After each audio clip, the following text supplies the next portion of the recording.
बिस्मिल्लाहिर्रहमानिर्रहीम। तो आजकल हमारा टॉपिक जो होगा वो टेंजेंट लाइन का होगा।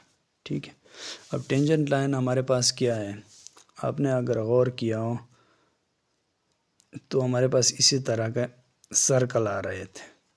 अब इसी सर्कल के इसी पॉइंट पे भी टच कर रहा है और इसी पॉइंट पे भी टच कर रहा है। अब दो पॉइंट पे टच कर रहे हैं तो ये हमारे पास टेंजेंट लाइन ही कहलाएगा। टेंजेंट लाइन कौन सा होगा, जब सर्कल की कोई भी एक पॉइंट को टच करें तो ये हमारे पास टेंजेंट लाइन होगा। अब इसी टेंजेंट लाइन को हमने पैरामीट्रिक इक्वेशन से कैसे निकालना है, तो उसके लिए हमारे पास फार्मूला होगा dy बटा dx is equal to dy बटा dt डिवाइडेड बाई dx बटा dt। ठीक है, y फंक्शन की डेरिवेटिव और x फंक्शन की डेरिवेटिव। अब इसी फार्मूले के थ्रू आप टेंजेंट लाइन को ईज़िली हल कर सकते हैं। अब इसी पे एक एग्जांपल करते हैं, आप लोगों को ईज़िली क्लियर हो जाएगा। अगर आपको क्वेश्चन गिवन है फाइंड द इक्वेशन, अब दो इक्वेशन है, इन इक्वेशन में से आपने क्या निकालना होगा, for a line tangent to a parametric curve at point आपको क्या है -3 एंड 2, ये पॉइंट आपको गिवन है। अब x इज इक्वल टू है हमारे पास क्या है 2t-1, y is equal to है 3t+5। ठीक है, इसी तरह का क्वेश्चन आप लोगों को गिवन होगा, ये पॉइंट्स भी गिवन होंगे और ये फंक्शन भी गिवन होगा। लेकिन यहाँ पे आप लोगों ने ये सोचना होगा कि -3 जो है ये हमारे पास x1 का बराबर होगा और ये 2 जो है ये हमारे पास y2 का बराबर होगा। ये और ये इस चीज़ को आपने जहन में रखना है कि पहला इंटीजर जो होता है ये हमारे पास x1 का और ये y1 का। अब ये हम क्यों लिखते हैं, क्योंकि हमने फाइंड करना है tangent to a parametric curve, tangent to a parametric.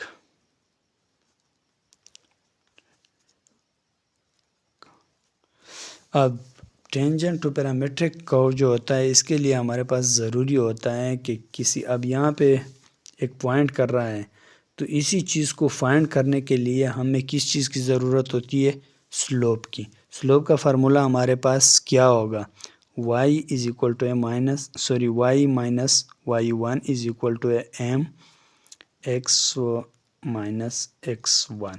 ये हमारे पास फार्मूला है स्लोप को मालूम करने के लिए। इसका स्लोप जब मालूम हो जाए तो हमारे पास वही टेंजेंट लाइन कहलाएगा। अब यहाँ पे स्लोप m जो है हमारे पास क्या कहलाएगा, स्लोप। ठीक है, अब इसी चीज़ को हमने फाइंड करना है। कैसे फाइंड करना है, y माइनस y1 की वैल्यू तो हमारे पास है 2 और m की वैल्यू हमारे पास नहीं है, x की वैल्यू हमारे पास नहीं है और माइनस y1 की वैल्यू भी है, x1 की माइनस एंड -3। अब माइनस 2 बार आया तो इसको माइनस से निकालने के लिए -x, ये आपस में जब मल्टीप्लाइड हो जाए तो प्लस का हो जाएगा। ठीक है, माइनस जब आपस में मल्टीप्लाइड हो जाए तो वो प्लस के साइन में कन्वर्ट हो जाएगा। ठीक है, अब यहाँ से इक्वेशन 1 इसको भी दे सकते हैं, इक्वेशन 1। अब यहाँ से हमने m को मालूम करना है, ये माइंड में रखे कि m जो होगा वो हमारे पास dy बटा dx का बराबर होगा। अब dx बटा dy का जब मालूम बराबर होगा तो ये dy बटा dx हमारे पास फार्मूले के मुताबिक किस चीज़ की बराबर है, यहाँ पे देखें तो ये हमारे पास dy बटा dt और dx बटा dt। m हमारे पास dy बटा dx का बराबर है और dy बटा dx हमारे पास dy बटा dt एंड dx बटा dt के बराबर है। इसको आप इक्वेशन 2 भी दे सकते हैं। ठीक है, इसको हमने इक्वेशन 2 दे दिया। अब इसका क्या मतलब है कि dy बटा dt, इसका मतलब है कि y फंक्शन की डेरिवेटिव ले लें। किस तरह डेरिवेटिव ले लें? सॉरी, ये y फंक्शन है हमारे पास। हमेशा के लिए याद रखें कि कांस्टेंट नंबर जो होते हैं इसकी डेरिवेटिव हम नहीं ले सकते अगर वो कोफिशिएंट होता है। कोफिशिएंट का मतलब होता है कि किसी वेरिएबल या इंटीजर से पहले, अब इसको ध्यान में रखें कि मिसाल के तौर पर मैथमेटिक्स में हमारे पास एक इंटीजर है 2 का, इसके ऊपर भी 1 होता है, इस साइड भी 1 होता है, इस साइड भी 1 होता है, इस साइड भी 1 होता है, लेकिन हम लिख नहीं सकते। जहाँ भी ज़रूरत पड़ जाए इसको हम इस्तेमाल कर सकते हैं। तो अब ये 1 जो है ये 2 का कोफिशिएंट कहलाएगा। अब यहाँ पे t है हमारे पास, सिंपल t, तो t का मतलब होता है कि यहाँ पे हमारे पास 1 है, तो ये हमारे पास क्या कहलाएगा? कोफिशिएंट कहलाएगा। ठीक है, तो अब इसी कोफिशिएंट को हमने साइड पे रख दिए हैं। हाँ, यहाँ पे 3 फंक्शन है, सॉरी y फंक्शन का, इसको हमने साइड पे रख दिया है और डी बटा डी टी। अब ये नीचे t जो है ये मुख्तलिफ चेंज हो सकता है, कभी x भी हो सकता है, कभी थीटा भी हो सकता है, कभी t भी हो सकता है, लेकिन यहाँ पे फंक्शन के मुताबिक हमारे पास t यहाँ पे हम लिखेंगे। अब यहाँ पे भी अपना t आ गया, ये वाला t। 3 को हमने इधर लिख दिया है और अपना t इधर लिख दिया है। जब ये आपस में वो हो जाए, इसके डेरिवेटिव हम निकालेंगे तो ये हमारे पास 1 के बराबर हो जाएगा और ये इसकी डेरिवेटिव हमारे पास 3 के बराबर आ जाएगा।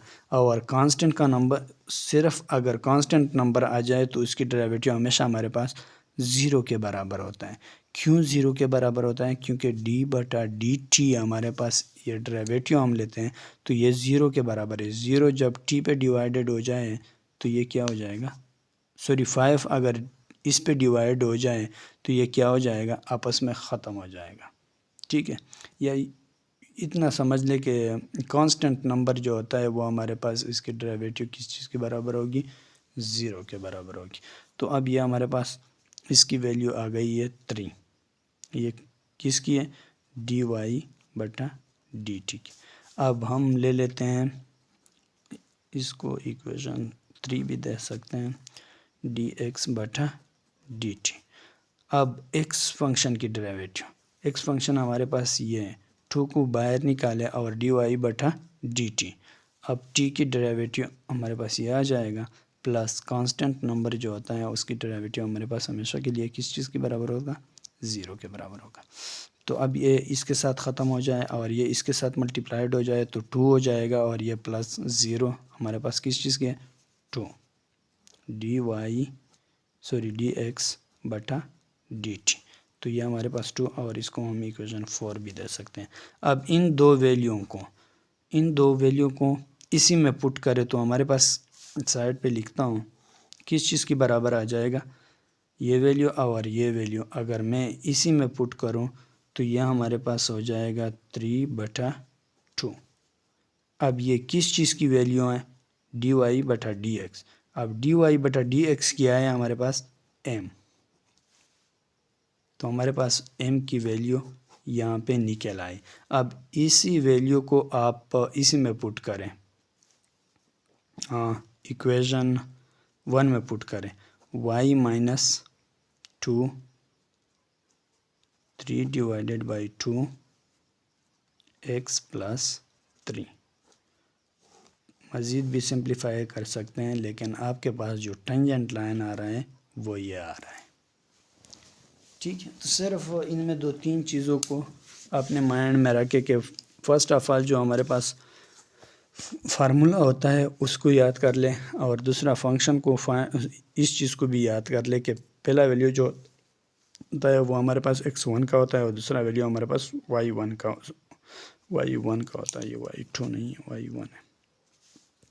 ठीक है, और फिर नेक्स्ट चीज़ जो है वो स्लोप का फार्मूला आप याद कर ले कि स्लोप का फार्मूला किस तरह है। इसी तरह इसमें वैल्यू आप पुट करें, फिर m की वैल्यू आपके पास नहीं होगी। m जो होगा वो हमारे पास डी वाई बटा डी एक्स का बराबर होगा। अब डी वाई बटा डी एक्स हमारे पास इस चीज़ के बराबर है। जब इस चीज़ के बराबर है तो हमने सिंपल इस चीज़ की डेरिवेटिव ले ली और इस चीज़ की भी डेरिवेटिव ले ली। जब इसी चीज़ की डेरिवेटिव ली तो हमारे पास इसकी वैल्यू निकल आई 3। जब इसकी डेरिवेटिव ली तो हमारे पास इसकी वैल्यू आ गई 2। अब 2 3 यहाँ पे हमने 3 पुट किया है और यहाँ पे हमने 2 पुट किया है तो हमारे पास ये चीज़ आई। अब m हमने क्यों पुट किया है, क्योंकि डी वाई बटा डी एक्स की वैल्यू हमारे पास 3/2 है इस चीज़ की। अब ये चीज़ हमारे पास m की बराबर है, तो m की बराबर है तो हमारे पास m की वैल्यू जो है 3/2 आ गई। अब इसी वैल्यू को हमने इक्वेशन 1 में पुट किया है यहाँ पे, तो हमारे पास ये चीज़ निकल आई। उम्मीद है कि इस चीज़ की समझ आई होगी। इतना मुश्किल नहीं है, 1-2 बार प्रैक्टिस करें इंशाल्लाह आ जाएगा।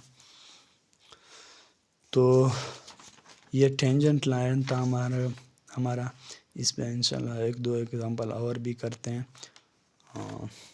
फिर उसके बाद हम इसका एरिया मालूम करेंगे।